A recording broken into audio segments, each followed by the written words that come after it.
हमारे arts classes में आपका स्वागत है। जैसे कि हम लोग ज्योग्राफी का ये जो मतलब मॉडल पेपर जारी हुआ है उसके ऑब्जेक्टिव का सॉल्यूशन देखते हैं। तो एग्ज़ाम में 70 सवाल रहते हैं, उसमें से 35 बनाने होते हैं। तो समय को कम लेते हुए हम अपना पढ़ना चालू करते हैं। पहला सवाल है कि डोवर पतन क्या है या डोवर पतन किससे संबंधित है। तो सबसे पहले जान जाइए पतन होता क्या है।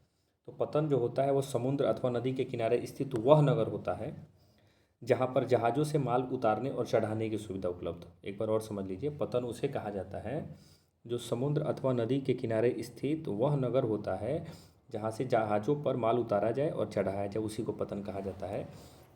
तो इसमें डोवर पतन के बारे में पूछ रहा है। तो डोवर पतन जो है वह एक सवारी पतन है। वो कौन सा है?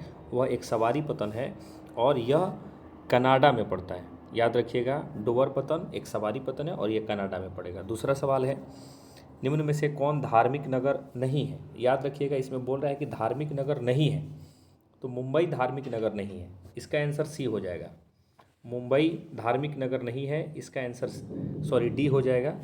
मुंबई धार्मिक नगर नहीं है। तो इसके में जो विकल्प दिया हुआ है उसके बारे में थोड़ा सा समझ जाइएगा। तो मक्का जो है, मक्का पड़ता है सऊदी अरब में और सऊदी अरब की राजधानी है रियाद। सऊदी अरब की राजधानी रियाद है। सऊदी अरब की मुद्रा जो है वो रियाल है। ये सऊदी अरब में संबंधित है मक्का।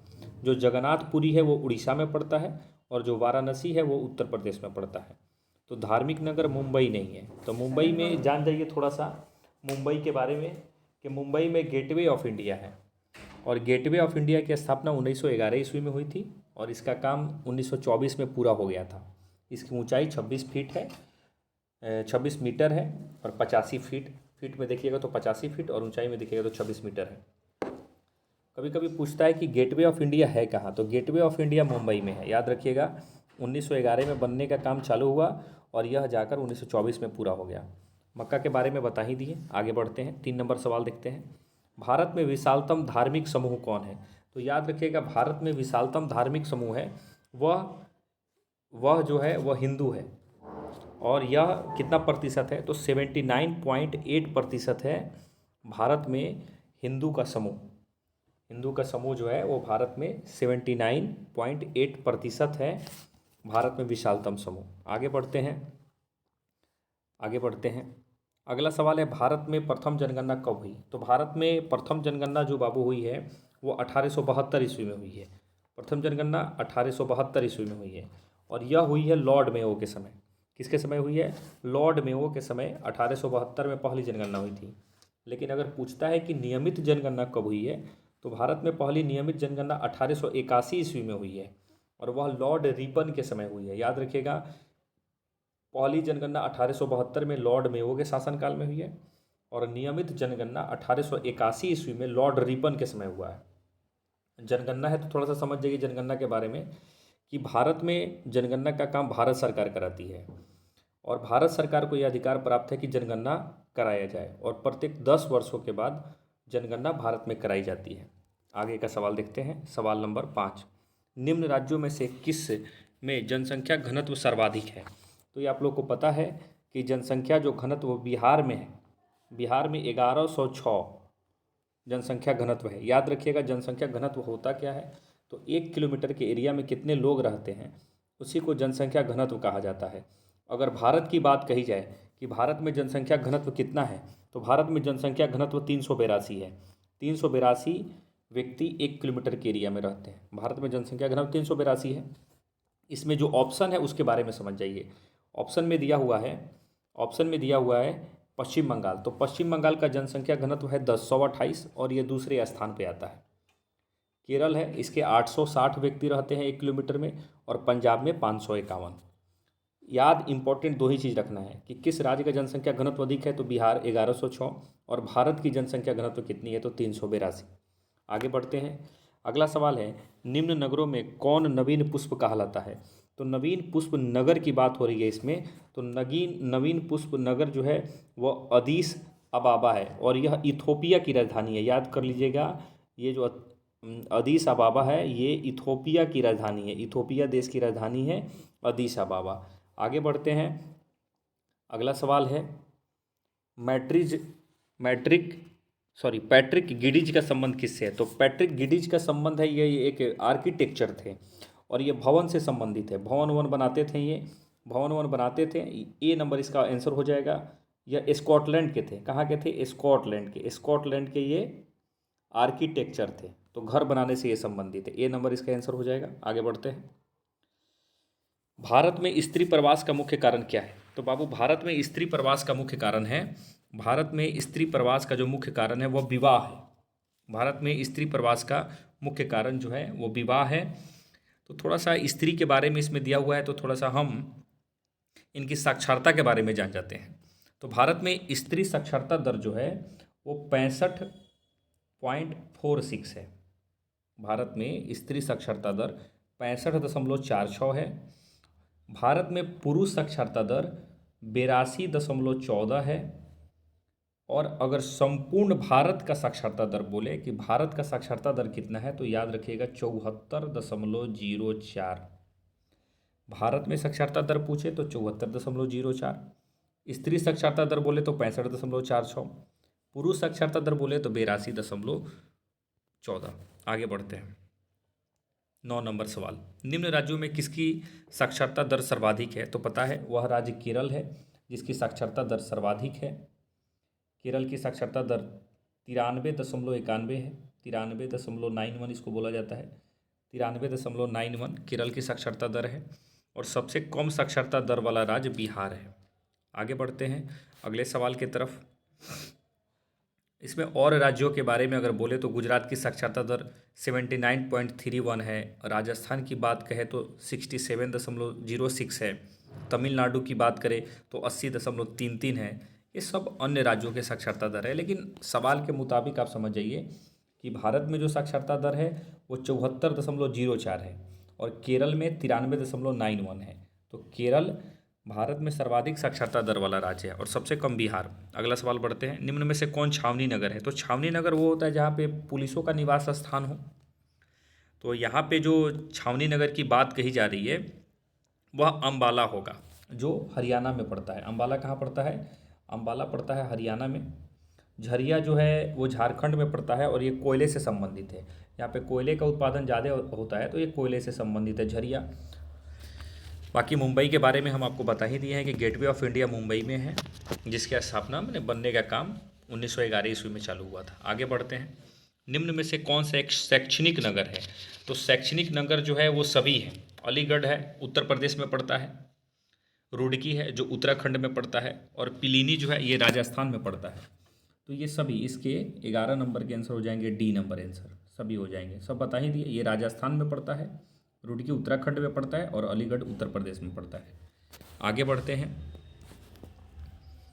लिबेरिका संबंधित है। याद रखिएगा कि कॉफ़ी के तीन जो मतलब फसल होते हैं उसके नाम क्या क्या है, उसको थोड़ा सा याद रखिएगा। एक का नाम दिया हुआ है लिबेरिका, एक का नाम है अरेबिका,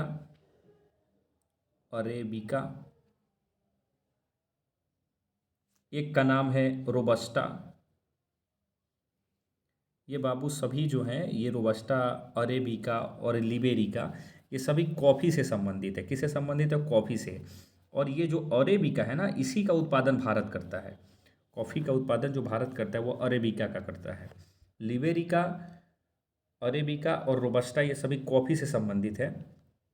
इसमें कुछ और ऑप्शन दिया हुआ है, तो इसका आंसर बी नंबर हो जाएगा। इसका आंसर बी नंबर हो जाएगा। इसमें कुछ और ऑप्शन दिया हुआ है, उसके बारे में जान जाइए। चाय के बारे में दिया है। तो भारत में चाय का सर्वाधिक उत्पादन असम करता है। असम राज्य है जो ज़्यादा चाय का उत्पादन करता है। गन्ना की बात कही जाए तो उत्तर प्रदेश सर्वाधिक गन्ने का उत्पादन करता है। और जूट की बात कही जाए तो पश्चिम बंगाल सर्वाधिक जूट का उत्पादन करता है। कॉफ़ी की बात कही जाए तो कर्नाटक सर्वाधिक करता है। आगे बढ़ते हैं। सोयाबीन उत्पादन में अग्रणी राज्य कौन है? तो सोयाबीन उत्पादन में अग्रणी राज्य है, उसका राज्य का नाम है यहाँ पे तो महाराष्ट्र, मध्य प्रदेश होगा। मध्य प्रदेश सर्वाधिक सोयाबीन का उत्पादन करता है। अगर महाराष्ट्र ऑप्शन में रहेगा तो महाराष्ट्र, अगर महाराष्ट्र नहीं रहे तो मध्य प्रदेश इसका आंसर हो जाएगा सोयाबीन के उत्पादन में। आगे बढ़ते हैं। कहवा उत्पादन में अग्रणी राज्य कौन है? तो कहवा उत्पादन में भारत का जो राज्य अग्रणी है उसका नाम कर्नाटक है। कहवा और कॉफ़ी दोनों के उत्पादन में कर्नाटक राज्य सर्वाधिक 1 नंबर पे है। भारत के कुल कहवा में कर्नाटक जो राज्य है वो 55.7% अकेले कहवा का उत्पादन करता है। विश्व में कहवा की बात कही जाए तो ब्राज़ील ऐसा देश है जो सर्वाधिक कहवा का उत्पादन करता है, ब्राज़ील। और भारत की बात कही जाए तो कर्नाटक। समय कम लेते हुए बहुत बताना है ना, थोड़ा सा तेज़ी में पढ़ते हैं। फिर हम आगे बढ़ते हैं।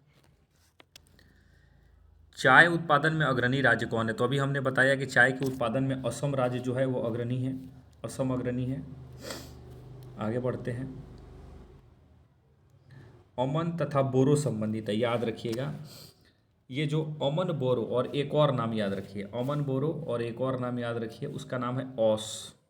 अमन बोरो और औस, ये तीनों चावल से संबंधित क्षेत्र हैं। और ये तीनों जो है ना, ये तीनों फसल साल में उगाई जाती है। ये चावल के तीनों नाम हैं, अमन बोरो और औस। चावल से संबंधित है और साल में, एक साल में तीनों फसलों को उगाया जा सकता है। ये पश्चिम बंगाल, उड़ीसा, असम राज्यों में उगाया जाता है। याद रखिएगा, पश्चिम बंगाल, उड़ीसा और असम में अमन बोरो तथा औस चावल के फसल से संबंधित है, जो एक साल में तीनों फसल उगाई जाती है। आगे बढ़ते हैं। पर्यावरण सुरक्षा अधिनियम कब बना? तो पर्यावरण सुरक्षा अधिनियम 1986 में बना, याद रखिएगा 1986 में। इसके ठीक 100 साल पहले 1885 में भारतीय राष्ट्रीय कांग्रेस की स्थापना हुई थी, इसको याद रखिएगा। आगे बढ़ते हैं। अगला सवाल है, इनमें से कौन मैग्नीज उत्पादन में अग्रणी राज्य है? तो मैग्नीज के उत्पादन में बाबू जो अग्रणी राज्य है वह है मध्य प्रदेश। मध्य प्रदेश राज्य अग्रणी है मैग्नीज के उत्पादन में। लेकिन अगर सर्वाधिक भंडार की बात कहें कि कौन सा राज्य सर्वाधिक भंडार करता है मैग्नीज का, स्टॉकिस्ट कौन है, तो वो उड़ीसा है। अगर भंडार की बात कहें तो उड़ीसा, और अगर उत्पादन की बात करें तो मध्य प्रदेश, याद रखिएगा। पश्चिम बंगाल के बारे में बता दिए, जूट का सर्वाधिक उत्पादन करता है। गुजरात कपास का सर्वाधिक उत्पादन करता है, याद रखिएगा, गुजरात कपास का सर्वाधिक उत्पादन करने वाला राज्य है। आगे बढ़ते हैं। काकरापाड़ा किस राज्य में स्थित है? तो काकरापाड़ा बाबू गुजरात राज्य में स्थित है, गुजरात राज्य में स्थित है। ये परमाणु ऊर्जा संयंत्र है। क्या है? परमाणु ऊर्जा संयंत्र है, याद रखिएगा, परमाणु ऊर्जा संयंत्र है काकरापाड़ा। परमाणु ऊर्जा संयंत्र है काकरापाड़ा। और ये सूरत में, गुजरात के सूरत में ताप्ती नदी के किनारे स्थित है। किस नदी के किनारे स्थित है? ताप्ती नदी के किनारे, याद रखिएगा, ताप्ती नदी के किनारे काकरापाड़ा स्थित है। आगे बढ़ते हैं बाबू। नरौरा, नरौरा किसके लिए प्रसिद्ध है? तो बाबू नरौरा जो है वो नाभिकीय ऊर्जा संयंत्र के लिए प्रसिद्ध है, नरौरा। और यह भारत के उत्तर प्रदेश राज्य में पड़ता है। किस राज्य में पड़ता है? उत्तर प्रदेश में राज्य पड़ता है। गंगा नदी के किनारे स्थित है, गंगा नदी के किनारे। नरौरा जो है नाभिकीय ऊर्जा संयंत्र है जो उत्तर प्रदेश राज्य में पड़ता है, और गंगा, गंगा नदी के किनारे बुलंदशहर है, उसी में ये पड़ता है। आगे बढ़ते हैं। इनमें से कौन थोरियम उत्पादन में अग्रणी राज्य है? तो थोरियम के उत्पादन में बाबू केरल, थोरियम के उत्पादन में केरल एक नंबर पे आता है। और थोरियम का प्रयोग परमाणु ऊर्जा में किया जाता है, याद रखिएगा, थोरियम का उपयोग परमाणु ऊर्जा में किया जाता है। थोरियम का प्रयोग परमाणु ऊर्जा में किया जाता है। यह केरल राज्य में पड़ता है। केरल की राजकीय भाषा मलयालम है, याद रखिएगा, केरल की राजकीय भाषा मलयालम है। और यहाँ पर सर्वाधिक साक्षरता दर है केरल में, और केरल की साक्षरता दर है 93.91, याद रखिएगा। पीछे वाले क्वेश्चनों में हमने इसका सॉल्यूशन कराया है। मुंबई हाई क्या है? तो याद रखिएगा बाबू, मुंबई हाई जो है वो पेट्रोलियम क्षेत्र है। मुंबई हाई पेट्रोलियम क्षेत्र है, पेट्रोल के उत्पादन से संबंधित, और इसकी खोज 1965 ईस्वी में हुई थी, याद रखिएगा। आगे बढ़ते हैं। मणिकरण प्रसिद्ध है। तो मणिकरण जो है वो गर्म झरनों के लिए प्रसिद्ध है, याद रखिएगा। यह जो है बाबू मणिकरण जो है ये गर्म झरनों के लिए प्रसिद्ध है, गर्म झरनों के लिए प्रसिद्ध है। और यह भूतापीय ऊर्जा के उत्पादन में अग्रणी राज्य है। भूतापीय ऊर्जा का ये प्रोडक्शन करता है। यह भारत के हिमाचल प्रदेश में राज्य में है, हिमाचल प्रदेश राज्य में है मणिकरण। भूतापीय ऊर्जा है और गर्म झरनों के लिए यह जगह प्रसिद्ध है, हिमाचल प्रदेश राज्य में। बाबूदाना की पहाड़ियाँ किसके लिए प्रसिद्ध है? अब याद रखिएगा, बाबूदाना की पहाड़ियाँ ये जो बाबूदाना की पहाड़ियाँ हैं ना बाबू, ये पड़ता है आपको कर्नाटक में। कहाँ पड़ता है? कर्नाटक में पड़ता है। और ये बुआ लोहे के भंडार के लिए और कॉफ़ी उत्पादन दोनों के लिए अग्रणी है। लौह अयस्क है ना, तो लौह अयस्क के लिए ये सर्वाधिक अग्रणी राज्य है बाबूदाना की पहाड़ियाँ। कॉफ़ी और लोहा अयस्क दोनों के लिए फेमस है बाबूदाना की पहाड़ियाँ। भारत के कर्नाटक राज्य में बाबू पड़ता है। 25 नंबर देखते हैं, निम्नलिखित में से कौन चीनी उत्पादन में अग्रणी राज्य है? चीनी उत्पादन में पीछे ही हमने बताया है कि चीनी उत्पादन में उत्तर प्रदेश राज्य जो है वो प्रमुख है। भारत विश्व में सबसे बड़ा उत्पादक है और दूसरा सबसे बड़ा निर्यातक है। याद रखिएगा, भारत प्रोडक्शन सर्वाधिक करता है विश्व में, लेकिन निर्यातक यानी दूसरे देशों को ये भेजने में विश्व में दूसरे नंबर पे आता है चीनी।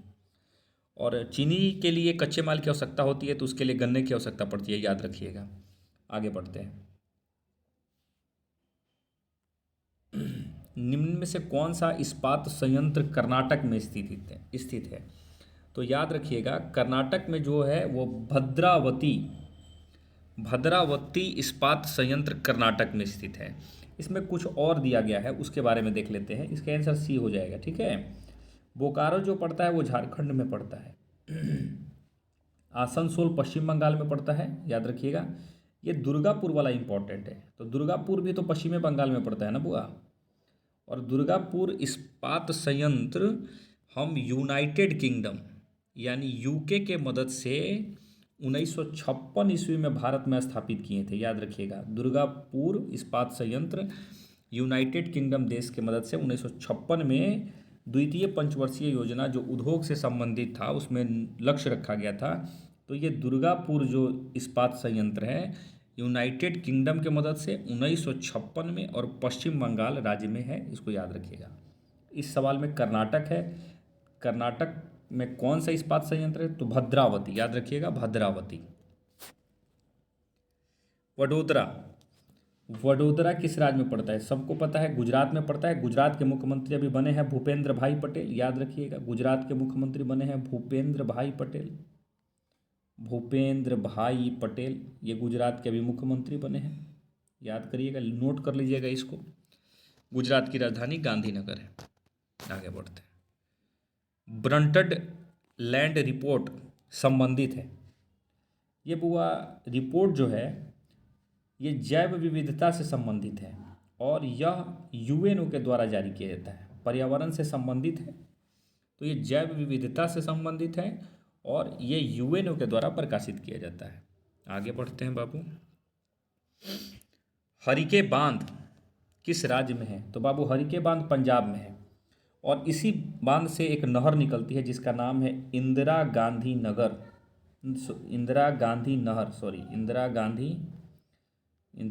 नहर। नहर जो है वो हरिके बांध से निकलती है पंजाब में। और यह बांध हरिके बांध 1952 ईस्वी में इसको बनाया गया था। ये पंजाब में बहती है और इसी से इंदिरा गांधी नहर निकलती है। भारत में पहली रेल किस मार्ग पर चलाई गई थी? ये तो आपको पता है। भारत में पहली रेलवे 1853 में लॉर्ड डलहौजी के शासनकाल में मुंबई से थाने चली थी। 16 अप्रैल 1853 को 34 किलोमीटर के आसपास चली थी। 33.8 34 किलोमीटर भी मिलता है। मुंबई से ठाणे चली थी। याद रखिएगा।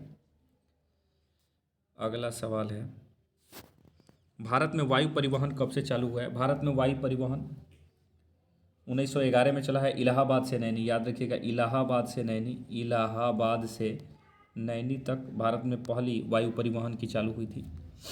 आगे बढ़ते हैं। अगला सवाल है, उत्तरी दक्षिणी गलियारा किसको जोड़ता है? याद रखिएगा, उत्तरी दक्षिणी गलियारा जो है वह जम्मू कश्मीर को कन्याकुमारी से जोड़ता है। और यह जो है बुआ, यह जो सवाल है, यह उत्तर दक्षिण गलियारा जम्मू कश्मीर को कन्याकुमारी से जोड़ता है।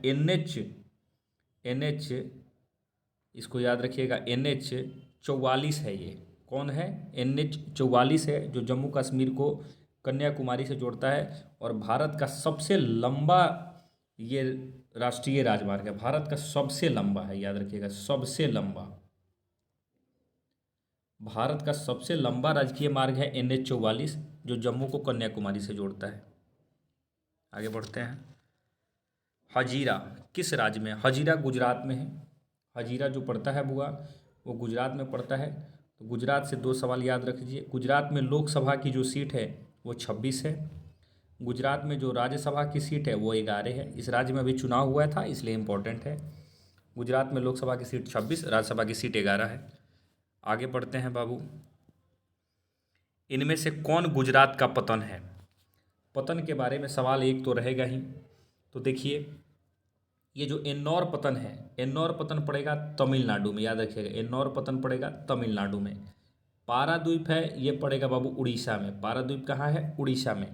ये कांडला जो पड़ेगा ना बुआ, ये कांडला पड़ेगा गुजरात में। कहाँ पड़ेगा ये? गुजरात में। इसका आंसर बी हो जाएगा, गुजरात में पड़ेगा। और जो तूतीकोरिन है ये चेन्नई में पड़ता है, चेन्नई में पड़ता है। याद रखिएगा, ये चारों बंदरगाहों के बारे में बता दिए। Ennore Tamil Nadu, Paradip Orissa, Kandla Gujarat, Tuticorin Chennai. Very very important topic है ये सब, इस सबसे सवालें खूब बनती हैं। 35 नंबर सवाल है, मंगलौर पतन स्थित है। तो मंगलौर पतन जो है बुआ वो कर्नाटक में स्थित है। कहाँ पे स्थित है? कर्नाटक में स्थित है। गोवा में एक पतन है जिसका नाम है मार्मा गाँव, याद रखिएगा नाम।